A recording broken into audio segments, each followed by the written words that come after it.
Once again, it's time to gather the whole family for our festive drama serial. Stoke the fire, pour the hot chocolate, and wrap up warm. Let's listen to another thrilling episode of The Darkling Yule. The Darkling Yule by Vincent Hart. Episode 5. The holly and the ivy, when they are both full grown, of all the trees that are in the wood, the holly bears the crown. The rising of the sun and the running of the deer, the playing of the merry organ, sweet singing in the choir. The holly bears a blossom as white as the lily flower, and worthy bore sweet Jesus Christ to be our sweet Saviour. The rising of the sun and the running of the deer,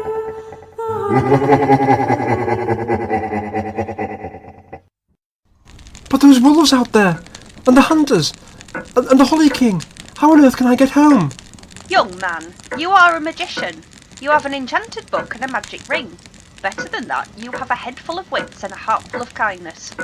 You will go out into the dark and you will face your foes and fears.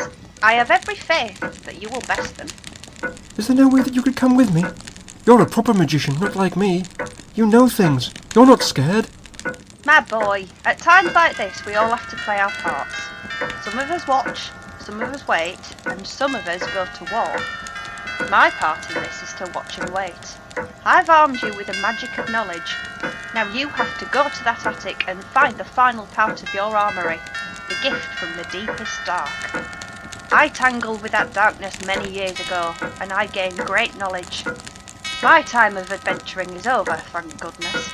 This is your moment, Beowulf. Only you can save us. I wish that someone else could be the hero. I'm not heroic at all. If wishes were horses, beggars would ride. Now look at the time, past 3 o'clock. You'll want to defeat him before the sun rises, mark my words. If he's not laid to rest before dawn, his wolves will swallow the sun, so to speak. Whether that's metaphorical or literal, it won't be pretty for those of us left in the dark. Be brave, Beowulf. Shine brightly. With a heavy heart, Beowulf turned towards the door. The shop was filled with the comforting smell of books and the gentle lights of the Christmas tree. The night beyond the shop was filled with lurking fear. Thank you for helping me. I'll do my best. You will indeed, young magician. Go swiftly, and with my blessing. Thank you. Goodbye. Farewell. Merry Christmas. Oh, yes. Merry Christmas.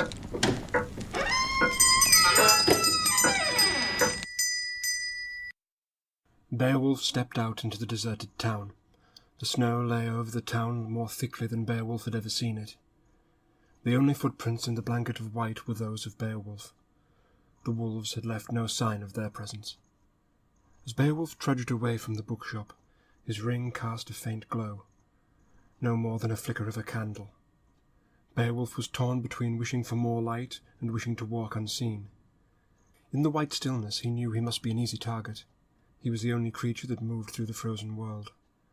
As Beowulf crossed the square, he looked up at the clock on the town hall. It was 3:15. Eve had been right to say Merry Christmas. It was, in a sense, Christmas Day, though Beowulf would not believe that it was day until the sun had risen. He pictured the sky filling with dark clouds in the shape of wolves, clouds that would grow thicker and stronger, racing towards the rising sun. A wolf can't swallow the sun. It's a stupid story. Stop thinking about it. Beowulf tried to force his imagination to fill with happier pictures. He imagined himself having breakfast with his parents. He imagined sitting by the fire with a new book. He imagined looking through the window and seeing the wolf in the sky as the Holly King's laugh echoed through the world. No! This is as bad as being scared by monsters under the bed. I'm a magician. That's what Eve says. I have to be brave. It would be a lot easier to be brave if I wasn't on my own. No! I can't run all the way home. It's no good. I'll have to use the book again. I hope it still has some magic. The howls of the wolves were distant, but it would not take them long to run through the empty streets.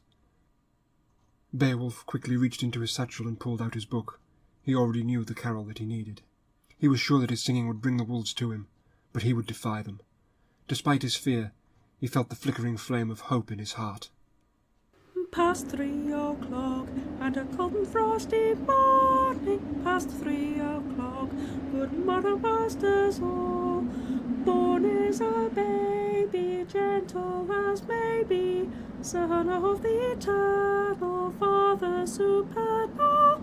Past 3 o'clock, and a cold and frosty morning. Past 3 o'clock, good morrow, masters all.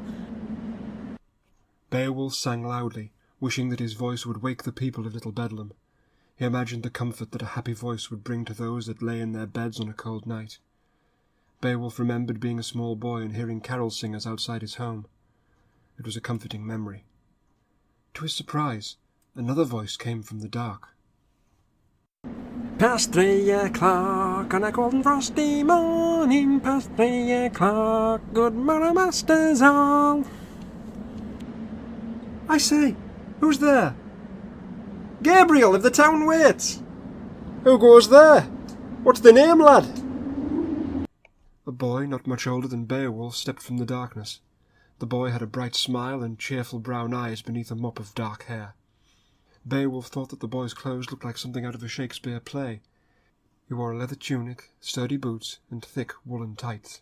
I'm Beowulf. Oh, aye? Why are you out of bed on a night like this? I have to keep watch by night.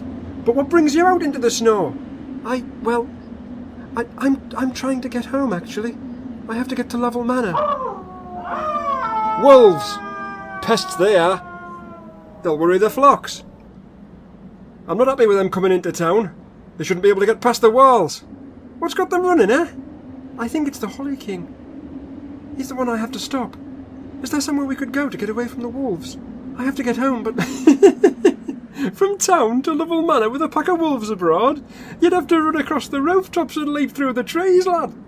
Then what can we do? They're getting closer. Don't you listen? Rooftops and trees, lad. Come on, follow me. To Beowulf's surprise, Gabriel ran cheerfully into a dark alley at the side of a pub. Hearing the wolves, Beowulf followed the mysterious boy. This is what we need. Jacob's left his ladder. I say, that's lucky. Wolves couldn't climb that. Not luck. Providence. Up we go. Wait a tick. Who's Jacob? Just my joke. Come on, look lively. Don't be snapping at your heels. Beowulf was only halfway up the ladder when he looked down and saw that the wolves were leaping at him, their teeth as long and cold as icicles. Don't look down! Climb, lad! Although he was shaking with fear, Beowulf climbed more quickly than he would have thought possible. Soon he was clambering onto snow-covered tiles, following Gabriel to the peak of the roof. There we are, on top of the world! Actually, we're on the mound! I'm not sure I follow you. Another of my little jokes! This pub, it's called the Mound, and now there are wolves howling at it! Listen to the children of the night! What a racket they make! Go on, you flea bags, run home or I'll drop snowballs on you! I know we're a little safer up here, but I don't see how we can get to my home. Can't really jump across rooftops and trees, not all the way to the manor. Oh, you've little faith, lad! Follow me! Gabriel gave Beowulf a mischievous grin, and then ran along the roof and leapt nimbly from it. Snow swirled behind the leaping form, and for a moment Beowulf imagined he saw two great white wings of swirling flakes. Beowulf gaped in astonishment as the strange boy landed easily on the roof of the next building. Gabriel turned and beckoned to his new friend. Trust me, lad, you're a magician. Just for tonight, you don't need to look before you leap. Beowulf was afraid. He feared the wolves and he feared falling. Despite his fears, he knew that he had to trust the magic. There were monsters in the streets below, so it was only fair that there should be miracles in the sky above. Clutching his satchel tightly and trusting in his magic, Beowulf ran to the edge of the roof and leapt. He heard the rush of the wind and the flutter of snowflakes against his ears. It sounded like the beating of wings.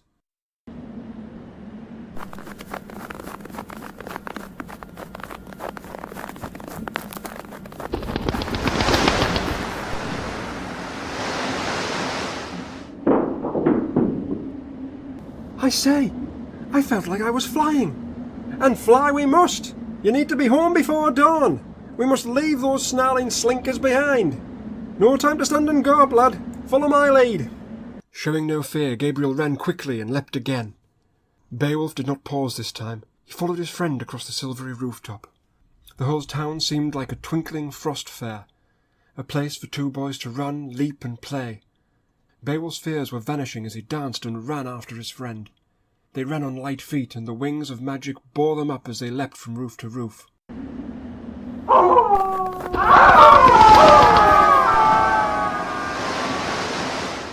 That's it, lad. Light feet and a light heart.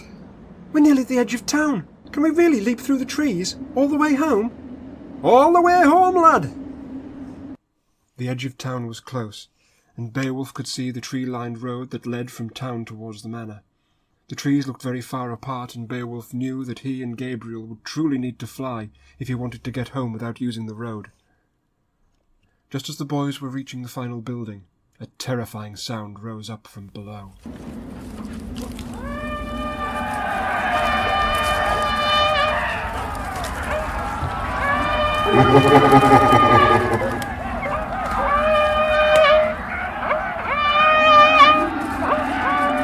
No! He's here! Enemies at the gates, eh? We can't have that. I'm one of the town waits, and we keep a watch over little Bedlam. Let's tell that ruffian he's not welcome. Wait, I think we should run. He's stronger than you think. So am I, lad. So am I. Gabriel strode with bold steps to the edge of the roof and looked down at the mass of hunters and their hideous master. The horde of the Holly King were waiting at the entrance to the town, all of them looking up at the boys on the rooftop. Hunting is for Boxing Day. This is Christmas. Away to your beds and get some sleep before church in the morning. Foolish boys! It's dangerous to play up there in the ice. You'll slip, you'll fall. My hounds will show no mercy. Your mangy hounds need feeding. Take all your dogs away. You're not welcome in this town. I'm with the waits and we watch over this place. Go back to the shadows. You have no authority over me, messenger boy. This is the Darkling Yule. You dare not cry all is well. I dare more than you bearded braggart. You're nowt but an old ghost. Get gone before the dawn damns you. A ghost? I'm far more than that. You're the ghost of a little boy with too large a mouth. I'll put an arrow of ice through your heart and stop your chatter. The Holly King took an arrow from his quiver. The arrow was black as the shadows and trimmed with the white hoarfrost. Gabriel showed no fear as the Holly King brandished his bow. More than a ghost, are you? Perhaps I'm more than a ghost myself. This town has many ghosts and many watchers, old snowman. You're a brave one when you threaten a boy. Let's see how brave you are when the town waits take arms. Alarm! Alarm! Enemies at the gates!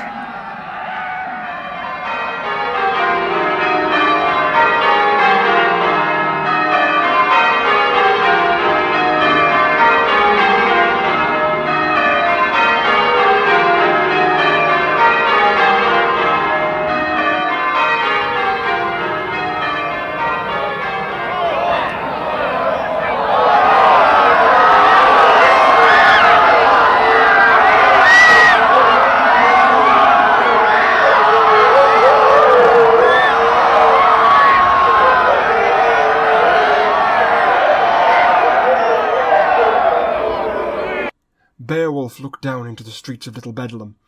Flames were kindling in the snow. The flames rose up and began to rush around, lively as fireflies. As the burning lights grew stronger, Beowulf saw that they were flaming torches in the hands of ghostly figures. Gabriel had called the town waits to battle. The good ghosts of Little Bedlam were rising.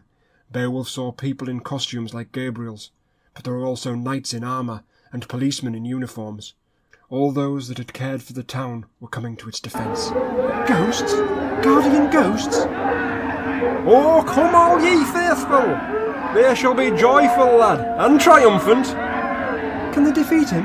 Can they drive him away? There's only one weapon can finish him, lad. And only you can find it. They'll slow the ruffian down, though. They'll make his hounds and hunters howl. Beowulf saw that the ghosts were bravely engaging the monsters of the Holly King. Wolves ran and cowered from flaming torches. Hunters tumbled from their horses and shielded their heads from cudgels and truncheons. That's the spirit! Little Bedlam is riotous tonight! Come on, lad, we must away while our friends play rough music. You have work of your own tonight. No! You cannot escape me, boy! You will never escape me! You'll be in my dungeon before dawn! Singe his whiskers! Give him a taste of pike! Come on, lad, let's away! Turning his back on the battle, Gabriel ran to the roof's edge and leapt to a distant tree. This time his wings of snow were unmistakable. Beowulf managed to drag his gaze away from the embattled Holly King. Driven by fear and hope, Beowulf ran and leapt, and he felt his own wings lift him through the air. Although his mind struggled to believe what was happening, his heart accepted it gladly. The two boys flew from tree to tree as gracefully as barn owls, their snowy forms gliding through the freezing night. Beowulf was not sure whether he was leaping from tree to tree, flying on wings of magic, or walking through the air. He only knew for sure that he had never felt more filled with delight.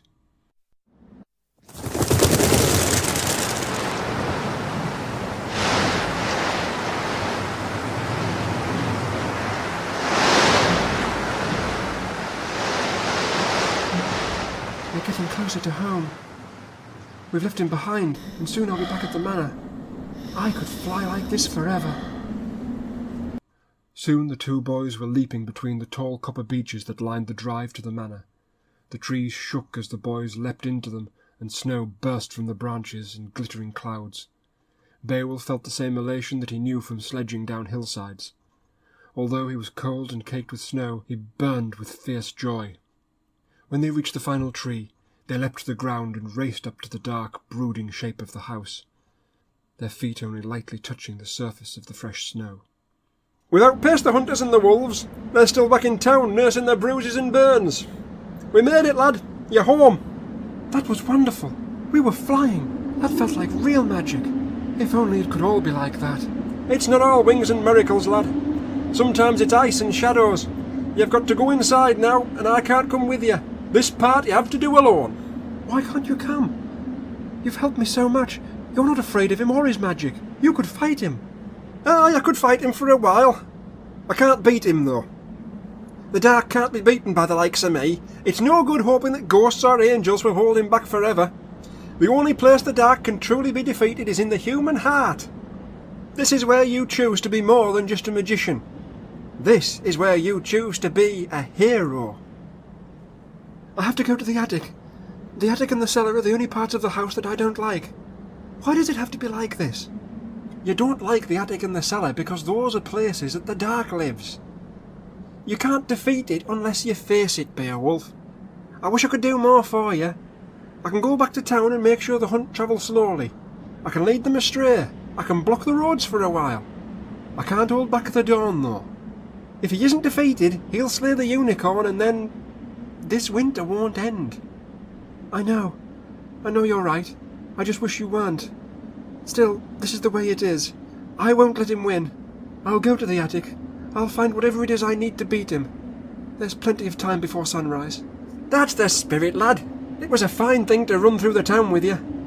I've had a merry night, all told. I shall go back to the town and keep those rascals busy. You take your light into that darkness. You'll soon see even the smallest light will make the shadows flee from you. Thank you, Gabriel. Bless you for helping me. And bless you too, lad. Look at the time. 4 o'clock and all's well. All is well, Beowulf. And all will be well.